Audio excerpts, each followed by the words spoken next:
الحمد لله وكفى والصلاة والسلام على نبينا المصطفى أما بعد.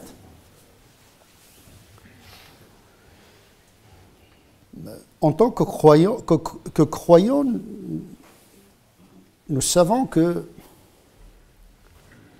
celui qui a créé ce monde, car derrière ce monde, il y a un créateur. Ce monde, pour nous, est un langage du créateur lui-même. Quand vous voyez une œuvre, vous pensez à l'artiste. Il n'y a pas une œuvre qui vient comme ça, par hasard. Il y a un artisan, comme on dit, Sania, celui qui a sculpté le monde. Et donc le monde est un livre qui parle au nom de Dieu.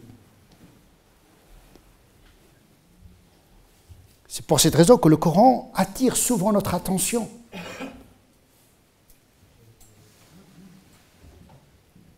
Pour contempler les signes d'Allah subhanahu wa ta'ala dans le monde extérieur. Nous avons un monde intérieur qui s'appelle Nafs, l'Aql. C'est tout un livre intérieur.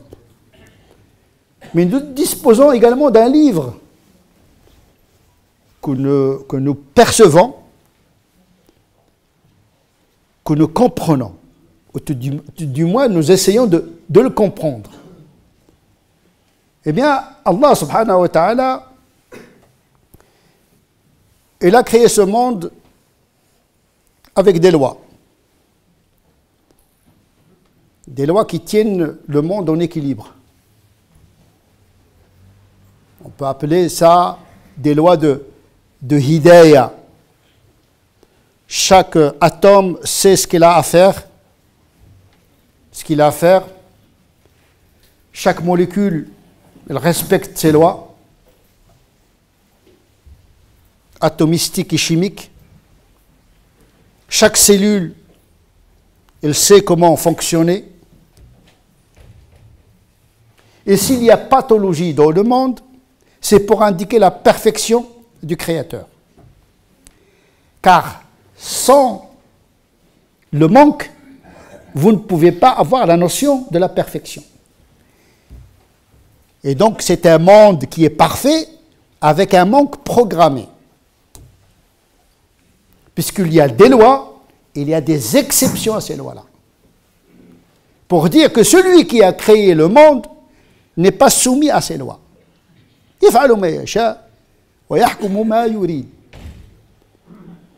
On dit toujours le pouvoir, c'est le pouvoir de l'exception. C'est comme la grâce présidentielle.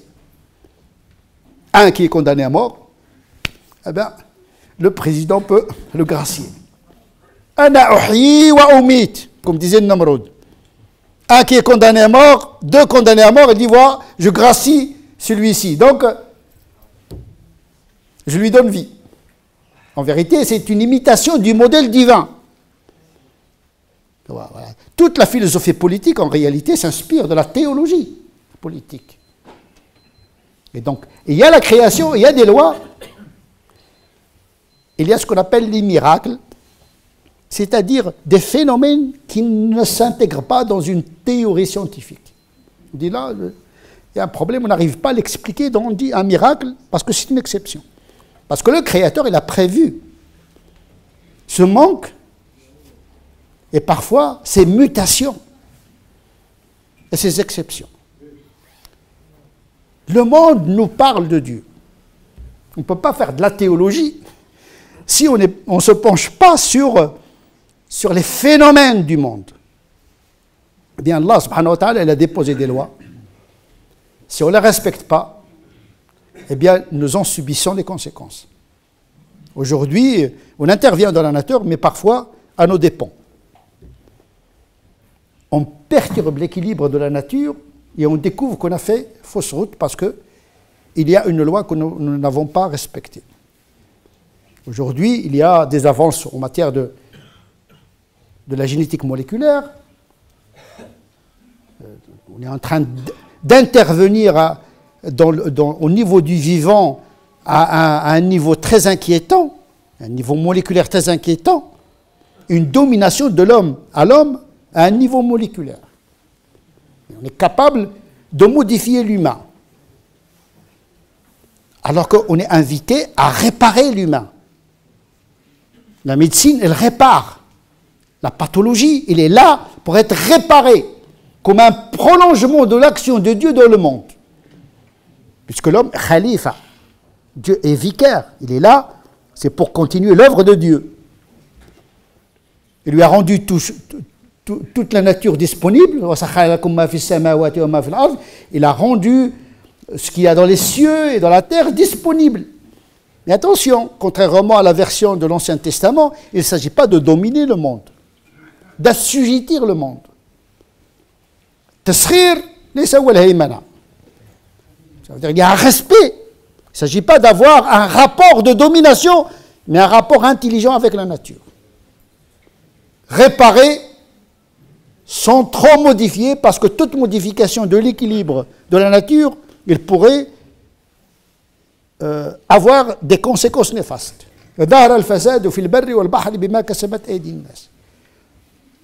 La corruption, le désordre est apparu dans les cieux et dans la terre à cause des actions humaines, par manque d'éthique écologique, pour dire un mot à la mode aujourd'hui. Cette écologie, il est au cœur même de la théologie. Ces lois que Dieu a déposées, il faut les écouter, les respecter. On peut réparer les catastrophes. Ils font des dégâts, il faut réparer les catastrophes parce qu'on a une obligation morale de réparer la nature, de réparer le biologique, mais on n'a pas le droit de modifier cet équilibre, car ces lois pourraient nous échapper. Il faut bien écouter ce que nous dit Dieu à travers le monde. ربنا الذي أعطى كل شيء خلقه ثم هدى. Dieu, il a créé, il a donné création à toute chose, puis il a guidé. Cette loi de la création est en même temps un cheminement vers la guidance, vers le droit chemin. En même temps, il s'agit dans ce monde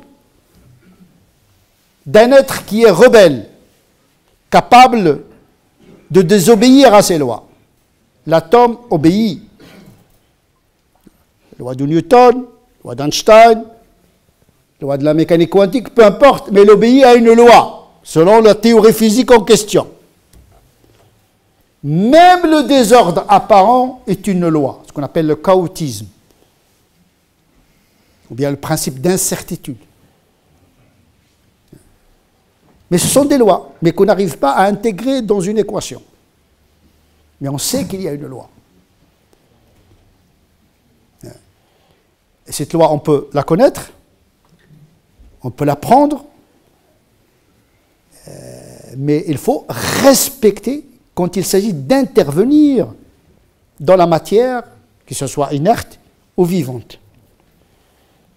Bien sûr, lorsqu'on a intervenu au niveau atomique, qu'est-ce qu'on a fait? On a fait la bombe atomique. On a utilisé mal les lois de la nature. On a cassé l'atome pour pouvoir en extraire une énergie qui tue. Par contre, le nucléaire pour l'électricité, c'est bien. Voilà. Donc le nucléaire pour la guerre, c'est pas bon. Le nucléaire pour l'électricité et le confort des humains, c'est bien. Donc il y a une loi, qu'est-ce qu'on en fait avec cette loi? L'ADN, il a ses propres lois, qu'est-ce qu'on en fait avec cet ADN? Dans quel sens on va modifier cet ADN? Pour guérir ou bien pour transformer et modifier l'être humain? On peut dire la même chose pour la charia. Il y a une révélation qui nous a été donnée en tant qu'homme libre, capable de choisir. Et c'est là où intervient la révélation. L'hidayah par la révélation. Il y a l'hidayah par la création, c'est-à-dire chercher par instinct ce qui est notre intérêt, comme l'animal. Dieu, il a révélé aux abeilles, c'est-à-dire par le biais de leur instinct. Leur intelligence est dans leur instinct. L'animal, lui, il n'a pas besoin de concept pour chercher son bien. Éthologiquement parlant, il trouve une issue. Il sait qu'il est carnivore, il sait qu'il est herbivore. Nous sommes des omnivores, on est devenus maintenant des végétariens. On reste omnivore ou bien on sort alors qu'on a une dentition qui est omnivore, donc il y a un problème. Ou bien on respecte cette loi, ou bien elle la modifie. Donc on enlève les canines et on broute l'herbe comme les... Il y a quelque chose qui nous parle. Est-ce que la nature est normative ou bien on peut transformer la nature? C'est une question théologique qui se pose. Taghyiru khalqillah. Changer, transformer la création de Dieu. Jusqu'à quelle limite? C'est tout un débat chez les théologiens et les canonistes éthiciens musulmans. Ce n'est pas le sujet ici. Je me contente uniquement d'évoquer que, attention, quand on parle de la nature, on parle de la religion aussi. Il y a une vision théologique des musulmans sur la question de la nature, le respect de la nature, la compréhension de la nature, pour en faire bon usage. Tous les éléments de la nature respectent la nature, sauf l'homme. Il est capable de transgresser les lois de la nature. Parce que c'est un être libre. D'où l'importance de l'intervention de Dieu par le biais de la révélation. Création, guidance par création, et guidance, hidayah, par révélation. Mais cela ne suffit pas. Il ne suffit pas de recevoir une révélation pour être guidé. D'ailleurs, cette liberté humaine a inauguré l'histoire humaine. C'est-à-dire que notre histoire, elle a commencé par une transgression qui est le synonyme de la liberté. Transgresser une loi. Ça a commencé déjà par Iblis, mais Iblis au départ n'était pas Iblis, il n'était pas un Satan, il était un bon musulman. Puisque Dieu ne crée pas le mal d'emblée. Le mal, il est accidentel, il n'est pas ontologique. C'est très important cette vision optimiste de la création. Le mal, il est accidentel quand il n'y a pas le bien. On peut dire que le mal surgit quand il n'y a pas le bien. C'est-à-dire c'est le vide. Mais le mal ontologique n'existe pas. Et donc, Iblis, au départ, n'était pas un maléfique. Il est devenu comme expression de sa liberté. Les djinns et les humains sont capables de désobéir. Mais comme tout égaré, Iblis a horreur de la solitude. L'égarement, il faut que ça soit jama'a, en groupe, pour ne pas se sentir tout seul. C'est pourquoi il a tenté Adam. Et la différence entre Iblis, c'est que Adam a réparé l'erreur. Il a transgressé, mais il a réparé par le repentir. Et ça, c'est la réparation. On peut faire des dégâts dans la nature, mais on peut réparer nos dégâts. Comme une maladie génétique ou acquise par un comportement quelconque, par une addiction, elle peut être réparée. Il n'y a pas de maladie auquel point de remède ne correspond. Il reste à l'homme de le chercher. Dieu l'a déposé, l'anomalie, mais il a en même temps prévu le remède. C'est à l'homme de le chercher. Et donc, l'homme étant libre, il peut transgresser. C'est pourquoi il a besoin du secours d'Allah subhanahu wa ta'ala pour l'aider à assumer cette liberté. Cette liberté qui parfois dérape à cause de l'éloignement de la fitra. Parce qu'au départ, l'homme, il est bon. Comme l'animal, comme les anges. يولد المولود على الفطرة. Il est innocent. Ça s'appelle l'innocence originelle, ou bien la bonté ontologique. Mais c'est le contexte qui fait que l'homme peut s'éloigner de cette fitra. Le contexte biologique, ça dépend de sa biologie, s'il a des pulsions, parce que le côté physiologique est important dans le comportement. Quelqu'un qui souffre de la colère, il y a un aspect génétique et biologique dans le dérapage, qu'on peut guérir d'ailleurs.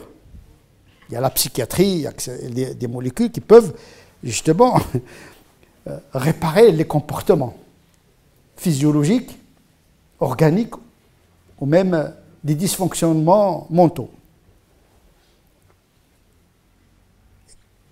Donc, cette liberté a besoin d'une lumière, de guider. La fitra, c'est bien, mais c'est le biologique, c'est le contexte sociologique qui fait qu'on s'éloigne de cette hidaya originelle. D'où l'importance de l'éclairage de la révélation. Elle est nécessaire, mais n'est pas suffisante. Il faut d'abord l'accepter, cette révélation. Une fois acceptée, il faut bien l'interpréter, parce que le Coran, comme tout médicament, il ne faut pas dépasser la dose prescrite. Shifa linnas wa rahma lil mu'minin. C'est comme ça que le Coran se décrit lui-même. On révèle un Coran, nous révélons des passages du Coran comme des remèdes et une miséricorde pour les croyants. Et ce Coran lui-même, il ne fait que répugner ceux qui sont rebelles. Ils ne sont pas prédisposés à écouter avec l'oreille du cœur. Parce qu'il y a des gens qui entendent, qui écoutent, mais qui n'entendent pas. Il y a beaucoup de passages dans le Coran où il y a une description de gens qui regardent mais qui ne voient rien, et qui écoutent mais qui n'entendent rien. C'est-à-dire que le cœur est tombé en panne. Et quand le cœur est tombé en panne, tous les sens ne perçoivent plus rien. Donc il faut une prédisposition pour accueillir la révélation, pour l'interpréter, afin justement d'être éclairé, d'être guidé. Parce que le Coran, il peut guider, il peut égarer.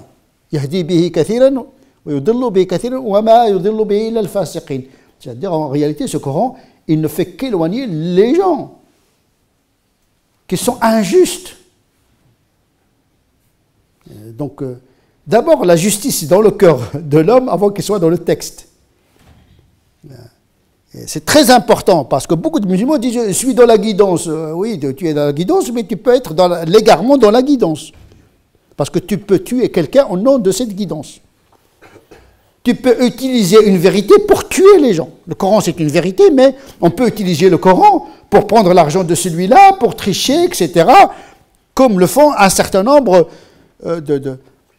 d'interprètes du Coran qui utilisent les versets, les hadiths du prophète sallallahu alayhi wa sallam pour d'autres raisons qui n'ont rien à voir avec l'objectif même de la révélation, c'est-à-dire réconcilier l'individu avec sa fitra. Acquérir une sérénité, un équilibre intérieur. Toute interprétation qui dissocie, qui divise, qui aliène le croyant n'est pas une bonne interprétation, n'est pas une bonne pratique. Il faut qu'il revoie cette interprétation, il faut qu'il revoie cette pratique. Il faut qu'il revoie la dose et le rythme de cette pratique. Parce que la pratique, il est au service, la charia, la loi.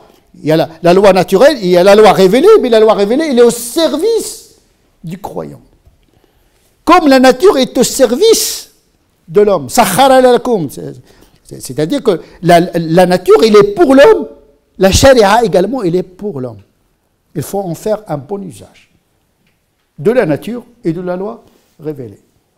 Et là, nous devons exercer notre libre arbitre en respectant la hikmah, la sagesse, la justice, la maslaha.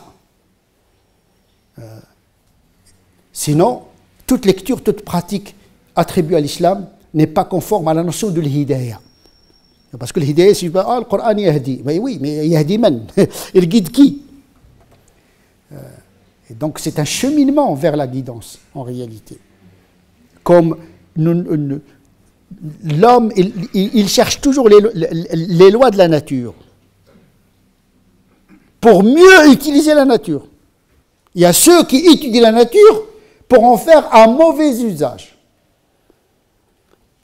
Il y a ceux qui étudient la révélation, pas avec l'intention.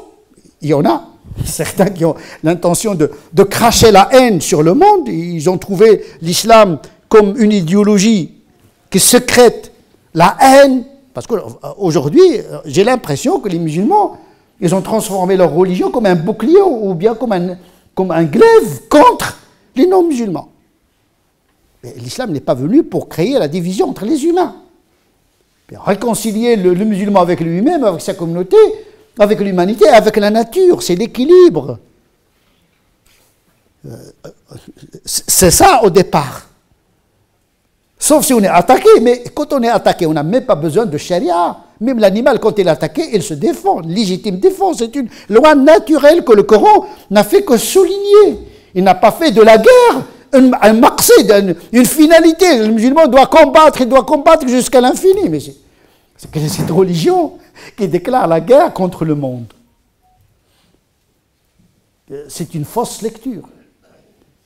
Et donc, devenons naturels d'une certaine manière, renouons avec le bon sens qu'on a perdu parfois à travers des discours de la religion qui mettent le musulman dans des situations de schizophrénie, de folie presque, folie religieuse. Et on mélange la culture, l'anthropologie, on mélange beaucoup de choses dans ce qu'on appelle aujourd'hui l'islam. On voit le désordre de la visibilité de l'islam dans des sociétés sécularisées comme la France. C'est une vraie catastrophe.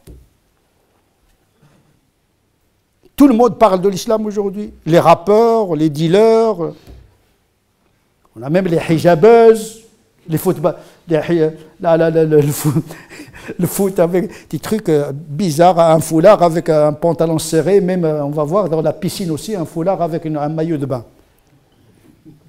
Ça, on marche sur la tête. Bikini, burkini, des trucs. On bricole un petit peu, on bricole déjà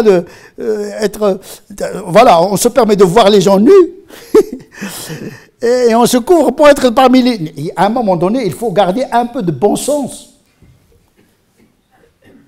Mais il y a un discours religieux qui crée cet artefact, cet artifice. Il suffit de mettre un foulard sur la tête pour être musulman. On s'en fout de la prière, du jeûne, etc. Des musulmans également, il suffit qu'ils mangent de halal, mais lui, il n'est pas halal. Toute la journée, il est dans le haram. Mais pour la viande, non, le halal. Et puis il a deux femmes. Il y a la halal, femme halal, et puis l'autre à consommation. Il dit ça, c'est ma halal. Je la réserve pour le mariage. Non. À un moment donné, aujourd'hui, il y a une orthopraxie de masse. Il y a des musulmans par le bas, les jeunes, dans le virtuel, etc., en train de construire un islam qui échappe à l'islam savant. نسأل الله عز وجل أن يردنا إلى دينه ردا جميلا. اللهم اهدنا فيمن هديت وعافنا فيمن عافيت وتولنا فيمن توليت وبارك لنا فيما أعطيت وقنا واصرف عنا شر ما قضيت إنك لا تقضي ولا يقضى عليك.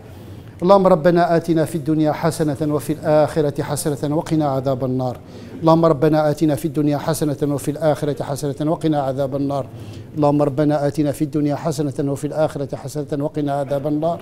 اللهم صل على سيدنا محمد وعلى آل سيدنا محمد كما صليت على سيدنا إبراهيم وعلى آل سيدنا إبراهيم وبارك على سيدنا محمد وعلى آل سيدنا محمد كما باركت على سيدنا إبراهيم وعلى آل سيدنا إبراهيم في العالمين إنك حميد مجيد. سبحان ربك رب العزة عما يصفون وسلام على المرسلين والحمد لله رب العالمين.